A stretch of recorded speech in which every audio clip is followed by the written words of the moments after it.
आप देख रहे हैं TNB। सरदार वल्लभ भाई पटेल के बारे में कुछ बताना चाहेंगे? आई डोंट नो। नहीं जानते हैं। सरदार वल्लभ भाई पटेल के बारे में कुछ जानते हैं? आप जानते हैं सर? नहीं जानते हैं। सरदार वल्लभ भाई पटेल के बारे में कुछ जानते हैं? सरदार वल्लभ भाई पटेल जी। वो संत सूरदास जी हमारे बहुत बड़े महान कवि थे। सर पटेल जी के बारे में? पटेल जी के बारे में मैम, पटेल जी हमारे भारत के बहुत ही बड़े नेता थे, जो कि सबका अलग अलग अपने जगह रोल रहा है। सरदार पटेल के बारे में कुछ? मैं क्या बताऊं? कुछ नहीं पता आपको? नहीं। कौन थे वो? हाँ? कौन थे वो?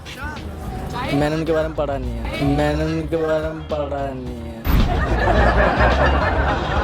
सर सरदार वल्लभ भाई पटेल जी के बारे में बताइए कुछ। Sorry I don't know ma'am. No sir आपको पता है? कुछ भी नहीं। हम तो ज्यादा कुछ नहीं जानते ना उनके बारे में। देशभक्त थे जी, जितना जानते हैं उतना बताइए। इतना तो सुनने में आता है कि देशभक्त थे, नेता थे कांग्रेस के। ये दुर्भाग्य है जो 70 साल में बड़ा खराब एजुकेशन सिस्टम कर दिया और अपने हीरोज को छुपा दिया गया और नकली लोगों को लाके बना दिया। ये उसका नतीजा और क्या है। नमस्कार, आप देख रहे हैं TNB और मैं हूं आपके साथ निशा लकवाल। महान राष्ट्रभक्त, आधुनिक भारत के शिल्पकार, भारत रत्न लौह पुरुष सरदार वल्लभ भाई पटेल जी की आज पुण्यतिथि है। आज उनकी इस पुण्यतिथि के मौके पर हम दिल्ली के सेंट्रल पार्क में मौजूद हैं, जहां रोज़ाना हज़ारों की तादाद में देश का युवा घूमने आता है, फ़ोटोज़ क्लिक करवाने आते हैं। तो आज हम सरदार वल्लभ भाई पटेल जी के बारे में हमारे यहाँ जो लोग आए हुए हैं, सेंट्रल पार्क में जो लोग आए हुए हैं, उनसे जानेंगे कि आखिर वो सरदार वल्लभ भाई पटेल जी के बारे में कितना जानते हैं, और दिखाएंगे आपको कि आज का हमारा युवा पुराने जो हमारे राष्ट्रभक्त या देशभक्त थे उनके बारे में कितना जानते हैं।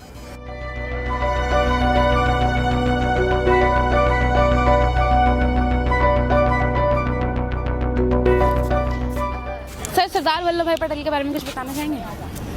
आई डोंट नो। नहीं जानते हैं। सरदार वल्लभ भाई पटेल के बारे में कुछ जानते हैं? आप जानते हैं सर? नहीं जानते हैं। सरदार वल्लभ भाई पटेल के बारे में कुछ जानते हैं? सरदार वल्लभ भाई पटेल जी। वो हाँ लोह पुरुष। जी बताएंगे कुछ? नहीं बाकी पता नहीं, बस ये पता था कि वो ये लोह पुरुष थे। मतलब लौह पुरुष क्यों मतलब कहा जाता है उनको? बाकी कुछ नहीं पता, बस इतना पता है कि लौह पुरुष हाँ। थे। अच्छा जी, कुछ बता रहे थे आप, बताइए। सरदार वल्लभ भाई पटेल मतलब उन्होंने काफ़ी चीज़ करी हुई हैं। शायद मेरी जानकारी में आता जिस टाइम चाचा नेहरू थे उस टाइम की बात है। चाचा नेहरू थे उस टाइम की बात है। चाचा नेहरू थे, उनको प्रधानमंत्री मतलब प्रधानमंत्री बनाना था, तो चाचा नेहरू को बना दिया गया था महात्मा गांधी ने। इस बारे में उन्होंने काफ़ी बंटवारे के समय भी जी काफ़ी इंडिया को बढ़िया मतलब ऊपर रख के बताया था, और सारी चीज़ें मतलब ऊपर ही रखा था इंडिया को, पाकिस्तान के बारे में भी, पाकिस्तान से भी। तो पर महात्मा गांधी जी ने उन्हें चाचा नेहरू को बना दिया था, इतना पता मुझे बस। Thank you. Thank you. Sir Sardar Vallabh Bhai Patel ji के बारे में बताइए कुछ। Sorry I don't know ma'am. No sir आपको पता है? कुछ भी नहीं। सर कहाँ से आए हैं आप? मैं यहीं से आया। दिल्ली से हैं आप? जी जी। Okay thank you. नमस्ते। नमस्ते अम्मा, सरदार वल्लभ भाई पटेल जी के बारे में बताएंगे कुछ? हम तो ज्यादा कुछ नहीं जानते ना उनके बारे में। देशभक्त थे जी, जितना जानते हैं उतना बताइए। इतना तो सुनने में आता है कि देशभक्त थे, नेता थे कांग्रेस के। जी, और इससे आगे तो हम कुछ नहीं जानते। उन्हीं से पूछिए। आंटी कुछ बताएंगे सरदार वल्लभ भाई पटेल जी के बारे में? उनकी बेटी से पूछिए, उन्हीं को जानकारी है। He was the maker of modern India. जी, This is all I know. Okay thank you so much. Hello. अच्छा सरदार पटेल के बारे में कुछ बताइए हमें। छुपिए मत, नॉर्मल बताइए। बताइए बताइए बताइए बताइए। अरे दिल्ली के रहने वाले हो, मुँह क्यों छुपा रहे हो? अच्छा ठीक है, आप बताइए सरदार पटेल के बारे में कुछ। मैं क्या बताऊं? कुछ नहीं पता आपको? नहीं। कौन थे वो? हाँ? कौन थे वो? मैंने उनके बारे में पढ़ा नहीं है। मैंने उनके बारे में पढ़ा नहीं है। आज सरदार पटेल जी की पुण्यतिथि है, क्या कहना चाहेंगे? मैं बस यही कहना चाहूँगा, मैं संत सूरदास सिंह गाँव सेक्रेटरीट फरीदाबाद से बिलोंग करता हूँ, और वहीं से आज दिल्ली घूमने की खातिर थोड़ा यहाँ आया हूँ। ठीक है, गांव से बाहर कभी मैं घूमा नहीं, इतना बड़ा हो गया आज तक। आज यहाँ इस पार्क में आके थोड़ा ऐसा लग रहा है जैसे कोई बहुत ही बढ़िया विदेश में आ गया हूँ। ठीक है, संत सूरदास जी हमारे बहुत बड़े महान कवि थे। सर पटेल जी के बारे में बताइए। पटेल जी के बारे में मैम, पटेल जी हमारे भारत के बहुत ही बड़े नेता थे, जो कि सबका अलग अलग अपनी जगह रोल रहा है। जी, जैसे बाबा साहब अम्बेडकर, भीमराव। सरदार पटेल जी के बारे में क्या कहना चाहेंगे? आज उनकी पुण्यतिथि है, हम उनके बारे में पूछें। मैं उनके बारे में यही कहना चाहूँगा, एक महान थे जी, और उनके जैसा कोई नहीं होगा। ठीक है, उनके बारे में इतना मुझे कुछ पता भी नहीं है, तो ज़्यादा बोलने से फायदा नहीं। Thank you. सर कुछ बताइए सरदार पटेल जी। सरदार पटेल जी भारत के लौह पुरुष थे, और जो भारत को जो अभी हम अलग अलग स्टेट देखते हैं, उन्होंने सब स्टेट को मिला के एक किया था जी। और जो बहुत बड़ी कंट्रोवर्सी एक नेहरू और पटेल के बीच में चलती है हमेशा, जो जनरली आम पब्लिक को ये है कि नेहरू पटेल के अगेंस्ट थे। ठीक है, भारत के पहले प्रधानमंत्री पटेल साहब होने चाहिए थे, नेहरू को क्यों बना दिया गया? तो क्या हुआ कि भारत में जो प्रथम चुनाव थे वो 1951 में हुए थे, और संविधान सभा थी वो 1947 में गठित हो गई थी। तो नेहरू को चुनने का महात्मा गांधी का एक कारण था कि नेहरू बहुत यंग थे उस टाइम भारत की, और पटेल उस टाइम बीमार रहा करते थे।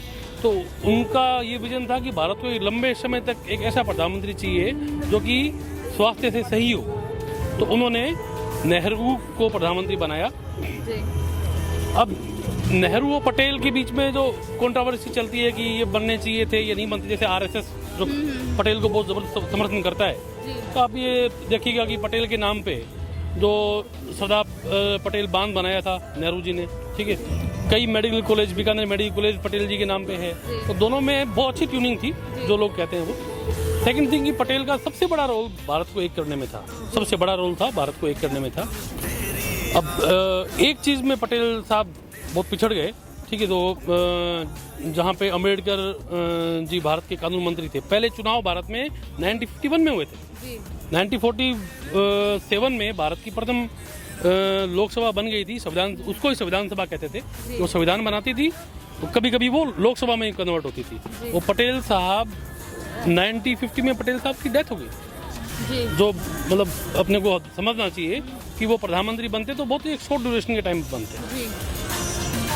और एक जो सदन में तो पूर्ण बहुमत से वही आए थे। नहीं, संविधान आए थे पूर्ण बहुमत से 119 थे, लेकिन क्या है कि दो आदमी क्योंकि देखो आज की स्थिति भारत की बहुत अलग है जी। आज अपने पास में खाने को रोटी है, अनाज है, महिलाओं को इतनी स्वतंत्रता है कि आप खड़े होकर हमसे बात कर सकते हैं, ठीक है। लेकिन 1947 में ये अपनी कंडीशन नहीं थी, तो हमें एक ऐसे स्टेबल प्राइम मिनिस्टर चाहिए था जो लंबे समय तक देखो सर्व करे।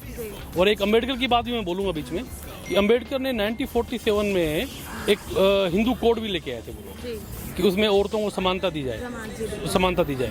लेकिन बड़ी इंटरेस्टिंग बात है ये कि पटेल साहब इसके खिलाफ थे। सेकंड, जो भारत के प्रथम राष्ट्रपति थे राजेंद्र प्रसाद जी, वो इसके खिलाफ थे। थर्ड, श्यामा प्रसाद मुखर्जी, वो भी इनके खिलाफ थे।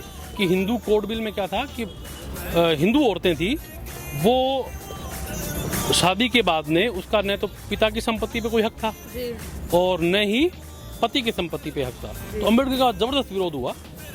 इवन देन कुछ कोटि की महिलाओं ने भी किया, आरएसएस ने भी किया, हिंदूवादी संगठनों ने भी किया, पटेल वगैरह सब इनके खिलाफ। लेकिन उसके बाद में अम्बेडकर साहब ने अपना इस्तीफा दे दिया कि मैं कानून मंत्री नहीं रहूँगा। जैसे अम्बेडकर को लोग ये मानते हैं कि SC/ST का आदमी था, SC/ST का भला करता था, ठीक है। लेकिन जहाँ तक मुझे नॉलेज है कि उनसे पढ़ा लिखा आदमी आज तक हिंदुस्तान में नहीं हुआ। संविधान निर्माता थे वो, ठीक है। उन्होंने दुनिया का सबसे अच्छा संविधान बनाया, ठीक है। और पटेल साहब और उनकी इस बात में हमेशा विचार नहीं मिले। संविधान में आरक्षण की बात भी थी कि आरक्षण दिया जाए, आरक्षण दिया क्यों जाए, तो अम्बेडकर ने कहा कि मैं संविधान ही नहीं बनाऊंगा, तो उन्होंने अपना इस्तीफा दे दिया था। तो बाद में आरक्षण भी लागू हुआ। तो पटेल साहब एक बहुत सुलझे हुए इंसान थे, उनको पता था कि अम्बेडकर चला गया यहाँ से तो संविधान भी नहीं बन पाएगा। तो बहुत बड़े लीडर थे और भारत को हम बहुत सौभाग्यशाली हैं कि हमें एक अच्छा लीडर मिला और हम लोग एकजुट रहे, ठीक है। मैं ये कहना चाहता हूँ। सर सरदार वल्लभ भाई पटेल जी के बारे में कुछ बताइए आप हमें। एक मिनट में बात कर रहा अभी। आप क्या जानना चाहते हो उनके बारे में? सर आज क्या है मतलब आज उनकी पुण्यतिथि है, हाँ, बताइए। तो सर उन्हीं के बारे में हम जानना चाहते हैं। बहुत सारे हमने मतलब युवाओं से बात करी, उन्होंने तो सीधा बोला आई डोंट नो। ये दुर्भाग्य है जो 70 साल में बड़ा खराब एजुकेशन सिस्टम कर दिया और अपने हीरोज को छुपा दिया गया और नकली लोगों को लाके बना दिया। ये उसका नतीजा है और क्या है। जो आज की जनरेशन है वो अपने नैतिक कर्तव्यों से काफ़ी दूर तक इसलिए हट गई क्योंकि उन्हें सिखाया ही नहीं गया। वो लोग बेचारे वही सब कर रहे हैं जो उनको करने के लिए कहा गया। झूठी शिक्षा, झूठा आत्मसम्मान, उल्टी सीधी चीज़ें, अपनी संस्कृति से बिल्कुल काट लिया उन बच्चों को। तो सर हम कुछ आपसे जानना चाहेंगे। नहीं, आप क्या जानना चाहोगे? सरदार वल्लभ भाई पटेल जी के बारे में दो बातें। सरदार वल्लभ भाई पटेल एक फ्रीडम फाइटर थे। जहाँ तक मैं समझता हूँ जब उनकी डेथ हुई तो 1950 में डेथ हुई और 1875 को वो पैदा हुए थे। Actually he was the only person जो डिजर्व करते थे प्राइम मिनिस्टर बनने के लिए। वो प्राइम मिनिस्टर बनने के लिए डिजर्व करते थे, लेकिन अब जो हमारे सो कॉल्ड बापू हैं और सो कॉल्ड चाचा जी हैं, उन्होंने बिल्कुल ट्रांसपेरेंसी करके और उनका नाम साइड में कर दिया और उनको कन्विंस कर लिया और उन्होंने अपनी सीट छोड़ दी। लेकिन ये दुर्भाग्य, एक्चुअली ये खाली सरदार वल्लभ भाई का पटेल का दुर्भाग्य नहीं है, ये दुर्भाग्य तो हिंदुस्तान का है। लोगों को गलत सिखाया गया कि हिंदुस्तान को आज़ादी 15 अगस्त 1947 में मिली, जबकि मुझे नहीं लगता कि 2% भी जनरेशन को पता होगा कि हिंदुस्तान को जो आज़ादी सबसे पहले मिली थी वो 21 अक्टूबर 1943 को सुभाष चंद्र बोस ने आज़ाद हिंद सरकार की घोषणा की थी। अपना झंडा फहराया था, अपना बैंक बनाया था, अपना नोट जारी किया था, अपना गजट इशू किया था और उसको 11 कंट्रीज़ का सपोर्ट मिला था, जिसमें यूएसएसआर भी था, जापान भी था, जर्मनी भी था। आखिरी में मैं यही पूछना चाहूँगी कि मतलब जो आज का जो युवा है, जिसको हमारे जो फ्रीडम फाइटर जो रहे हैं उनके बारे में नहीं पता है, तो उनके लिए क्या और मतलब होना चाहिए जिनसे उनको जानकारी? देखिए, जहाँ तक मैं समझता हूँ, मुझे इतना तो पता चला है कि अभी एजुकेशन के जो सिलेबस में काफ़ी चेंजेस लाए जा रहे हैं। तो जब तक वो चेंज आएंगे, बच्चों को पढ़ाया जाएगा, तो अगली जनरेशन्स के लिए तो फ्यूचर अच्छा है, वो लोग तो कुछ अच्छा कर लेंगे। लेकिन मुझे नहीं लगता कि जो पिछले 70 साल में हमारी जनरेशन को जहर पिला दिया गया झूठी सच्ची कहानियाँ बता के, और जो सो कॉल्ड सेक्युलरिज्म का और कम्युनिज्म का पार्ट पढ़ा दिया गया। क्योंकि आज सब लोग बात करते हैं, जो भी अपना प्रोटेस्ट करता है तो वो कहानी दिखाता है कि साहब हम तो कॉन्स्टिट्यूशन हाथ में लेके चलते हैं, हम तो बाबा साहब का संविधान लेके चलते हैं। लेकिन उस संविधान की आत्मा तो तुमने उस दिन मार दी जिस टाइम पे तुम 42nd अमेंडमेंट लेके आए थे। तुमने उस 42nd अमेंडमेंट पे लाके तुमने उसके अंदर में सेक्युलर और सोशलिस्ट वर्ड क्यों जोड़ा गया? जबकि जिस टाइम में पूरा 1950 में संविधान की प्रस्तावना के ऊपर बात हो रही थी और उस टाइम ये सब डिस्कस हुआ था सेक्युलरिज्म के ऊपर में, तो इसके ऊपर पूरा डिबेट हुआ था और कहा था कि हिंदुस्तान में जब सबके राइट इक्वल हैं तो कोई फिर सेक्युलर की ज़रूरत क्या है या रिजर्वेशन की ज़रूरत क्या है। लेकिन बाद में एक वोट पॉलिटिक्स थी, तो इसमें यहाँ पे लाके रिजर्वेशन को भी घुसाया गया। उसके बाद में 42nd अमेंडमेंट लाया गया। 42nd अमेंडमेंट इतने गंदे तरीके से लाया गया कि जिसके ऊपर में पार्लियामेंट में डिबेट भी नहीं हुई, लाया और चुपचाप उसको चोरी से जोड़ दिया। अब तो ये चीज़ें उनको सफाई की जाए तो देखा जाए तो अगर 2014 में आज़ादी नहीं मिली तो कम से कम 47 में भी नहीं मिली। मैं तो आज जानता हूँ कि जो भी चीज़ है वो 1943 में जो हुई थी वो होना, वही चीज़ें चल रही हैं। लेकिन अगर वो चल जाती तो कुछ अच्छा हो जाता है। तो ये तो थी हमारे दिल्ली की जनता की राय सरदार वल्लभ भाई पटेल जी की पुण्यतिथि पर। आप देख ही चुके हैं कि हमारे देश के युवा ने और जो हमारी पुरानी जनरेशन है उन्होंने अपनी क्या क्या राय रखी है, यह आप बहुत अच्छे से हमारी इस वीडियो में देख ही चुके हैं। सरदार वल्लभ भाई पटेल एक ऐसी हस्ती थे जिनको ये देश कभी नहीं भूल सकता है। जब उनकी डेथ हुई थी तो वो ऐसे नेता थे जिनके बैंक में सिर्फ मात्र 260 रुपये थे, और ये आज के टाइम में सोचें अगर तो बहुत बड़ी बात होती है। क्योंकि सरदार वल्लभ भाई पटेल की जो हमारे देश को जो देन है वो हम कभी नहीं भूल सकते। उनको सरदार की उपाधि महिलाओं ने दी थी, लौह पुरुष की उपाधि महात्मा गांधी जी ने दी थी। तो कहीं ना कहीं उनका जो योगदान है हमारे देश को लेके वो हम नहीं भूल सकते हैं। बने रहिए हमारे साथ और देखते रहिए TNB, क्योंकि TNB आपको इसी तरह की और भी बहुत से अहम मुद्दों पर ऐसी वीडियो दिखाता रहेगा। कैमरा पर्सन आर्यन आनंद के साथ मैं निशा लखवाल, TNB न्यूज़ दिल्ली। हमारे नए अपडेट्स पाने के लिए हमारे चैनल को सब्सक्राइब करें और बेल आइकन पर क्लिक करें। साथ ही हमारे वीडियोस को लाइक और शेयर करना ना भूलें।